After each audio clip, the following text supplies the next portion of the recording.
use it wisely. It's always in the ceiling, always in the headphones, always with the angels. Hello. Welcome to my YouTube channel. My name is Jessica. Okay, if you're new here, welcome. If you're an older and returning subscriber, thank you for always riding with me. In today's video, we're going to be talking about things that you need to know if you plan on moving to the UK in the year 2023. Yes, we are halfway in the year, and if you still plan on moving to the UK, these are things you need to know and things that you need to expect. In fact, most of the things I'll be sharing in this video are things that I wish that I knew when I was coming. So the first thing on my list is when to move. So this particular point depends on whether you are coming with your family or you are coming alone, or the visa route that you are coming with. So that's the first thing that you need to know. If you're coming like as a student on your own, then you can come anytime you want. You can come September, you can come January, you can come next year September. That's left to you. But if you are planning to come with your family, the last window, as you already know, that you have to come is September. After September, you can no longer come with your family. So that's one. If you're coming with your family, you either come in September, or you come in, or you come alone in January. And then if you're coming in tier 2 visa, then you can come with your family. I think that one is still open to your family. So depends on the visa route you're coming in. The next thing that you need to know before coming is where you plan on moving to. You have to plan where you want to go to. So is it the south of England? Is it the north of England? Before we move to Portsmouth for our studies, if I knew about how expensive it is, I'd have opted for going to the northern part of England. Also, I've also heard that the Wales and Scotland are cheaper than England. So if price or money is part of the things that you need to look at before coming, then you can look at options like Wales and also the north of England. So yeah, that's the second point that I want to point out in this video. The top one is, where do you want to stay? Your accommodation. What I want you to know is that for accommodation, it depends on where you plan on staying. So if you want to stay in a shared apartment, you should be looking at this amount of money. Like if you're looking at anywhere from 300, if you're single, you should be looking at anywhere from 300 to let's say 550, 600. And if you're coming with your family and you want to stay in a shared apartment, I think you should be looking at anywhere from 600 to 800, either shared apartment or one bedroom apartment. Any advice I'm giving on this video, or any tip I'm giving on this video, is based on depending on how many people are coming. So if you are coming 1, 2, 3, you will know that you have to up your money higher than I'm saying in this video, because I'm looking at just one person with their son or daughter. That's what I'm looking at. So before we close out the moving part of this video, we have to talk about the cost of moving here. So that apart from your school fees that is standby, apart from your admission fee and all of those things, some things that you need to look at are also the transport that you need to come in. How much are you going to spend? So you have to be keeping that down. If you are taking, depends on the airline you are taking, you have to start searching and keeping how much you need to come, so that when you are coming, you don't start thinking of start hustling for money in last minute. Because if you can even book ahead, especially when you have your visa ready, if you can book ahead like a month ahead, you are able to get like a bargain of lesser transport.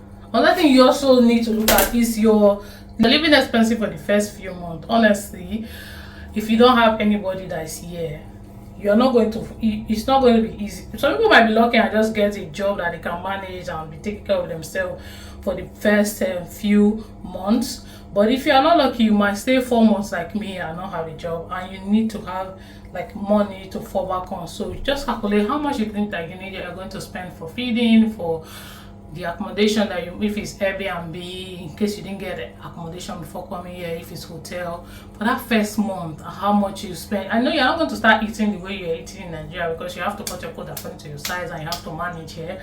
But you have to just look at, okay, in a day, how much am I going to spend to feed myself, to clothe myself. Clothing is not part of it, but to feed myself, water and accommodation for the first few months, you have to plan that down. So yeah, those are the things that you need to look at when you are talking about moving in. And transport, yes, transport, because you'll be doing a lot of moving around, like going to get things or going for to your job. You're not going to get paid before you go to the job. Is when you are finished working for like a week or a month, depending on who you're working with. That's when they start paying you. We're done with moving parts. The next part is when you arrive, what you need to do, what you need to know, what you need to get doing at the first day, the first. This thing just arrived and I'm going to unbox it while I continue my video. This tip is for when you finally come to the UK. The first thing that you need to do is to look for where, okay, they'll send you an email where they send you your BRP, where they send your BRP to. So if you are coming as a student, it's probably going to be in your school. So you have to go to your school to get your BRP first. And then another thing that you need to do is to download apps like Stagecoach, Trainline, First Bus, like any bus provider or transport provider that is in your locality, because in my own side is Stagecoach and First Bus, but other people have, I think I've forgotten the other names. So download that bus because it's going to help you know when is the bus coming, when it's not coming, it's cancelled. Also Trainline also helps you know if there will be strike or there will be no strike. So people like to use their Google Map, so you also have to have Google Map. So people like to use their Google Map to find out distance and also the mode of transport that they can use. But you can also use your Trainline, because if you have a Trainline, even without them asking you, they will send you, even without you asking them, they will send you a message to let you know when there's train strike or what have you that you know. Another thing that I wish that I had when I first came at the beginning is a rate card. You know what a rate card does for you? The transport of £70 might become 40 something pounds or less with a rate card using your age or your, as a student you get a discount for your rate card. So make sure that you get your rate card. Even if you're not a student, you can get a rate card with your age group by paying, I think, £30. When I finally got it, I paid £30. So get a rate card. It's very important. This tip is very important for people that take taxis a lot. Not a lot, but like you take taxis once in a while. You need to have different types of taxis companies on your phone. Like for instance, I have Aquacars. Aquacars is the one that works in Portsmouth. I also have Uber.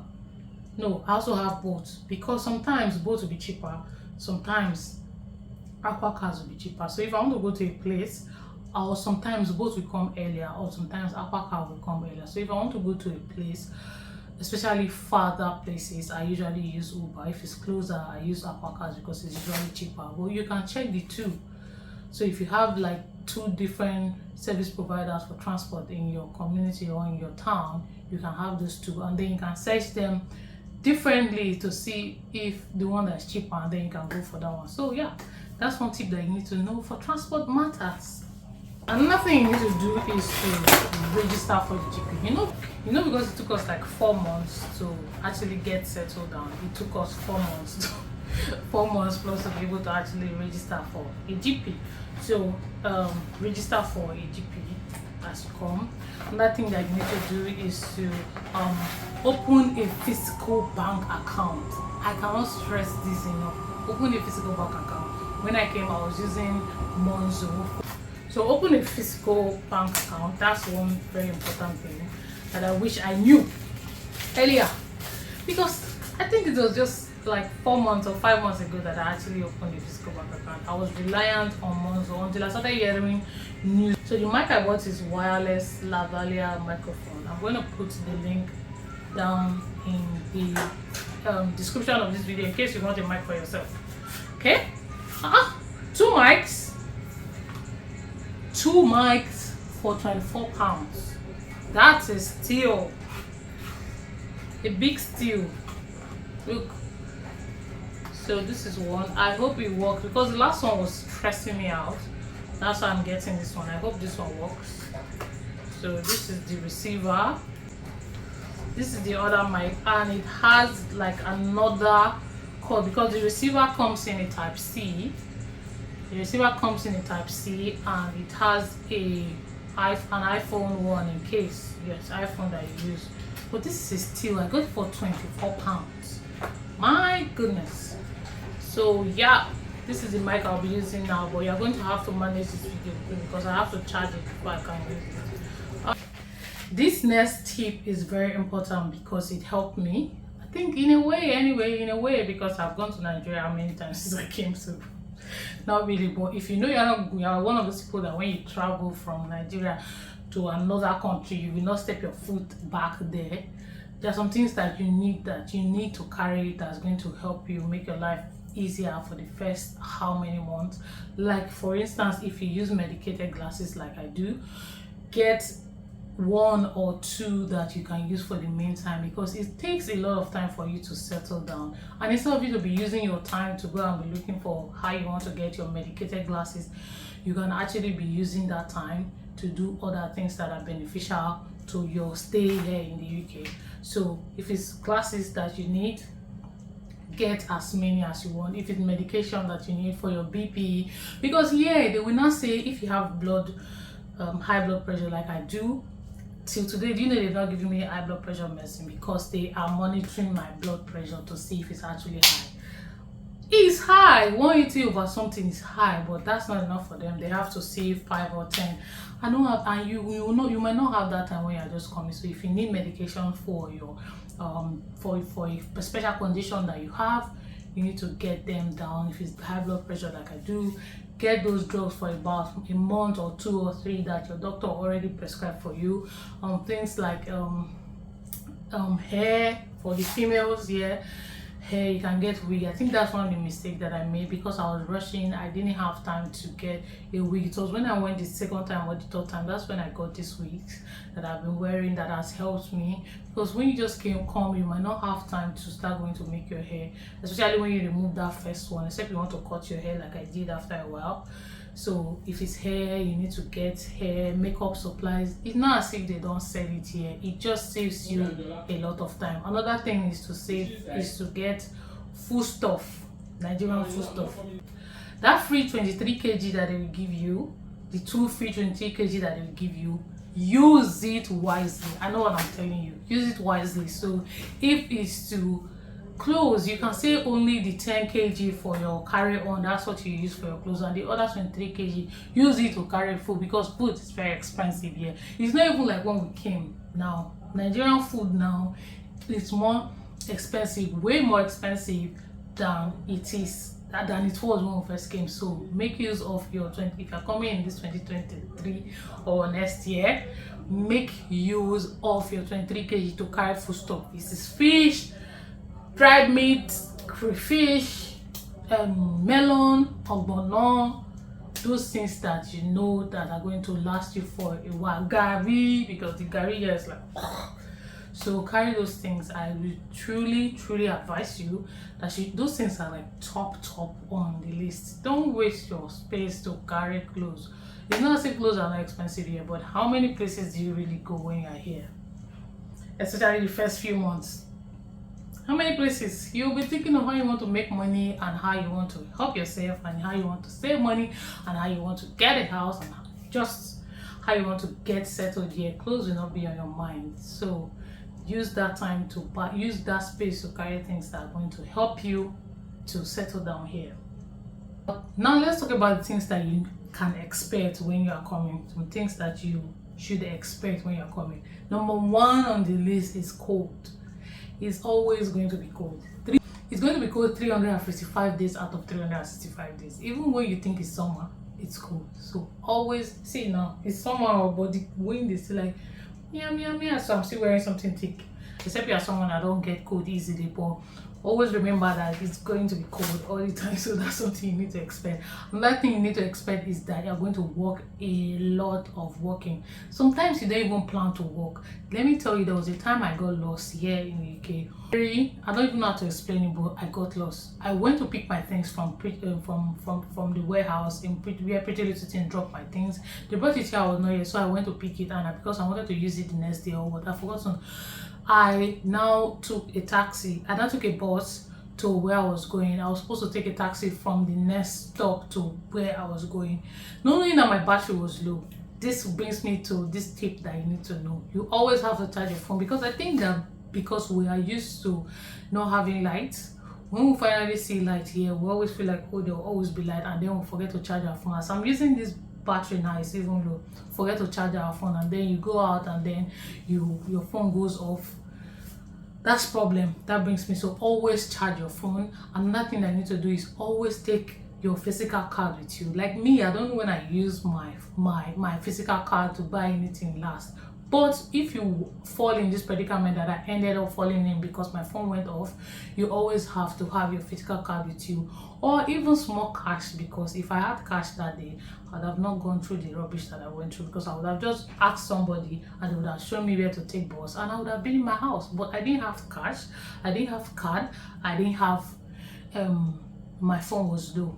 So when I was in the bus, my phone got low. I had to use my last battery to book for a taxi. The mistake I made was I used my last money, or I used my last battery to book for a taxi back for a taxi to that place, instead of using it to book for a taxi back home.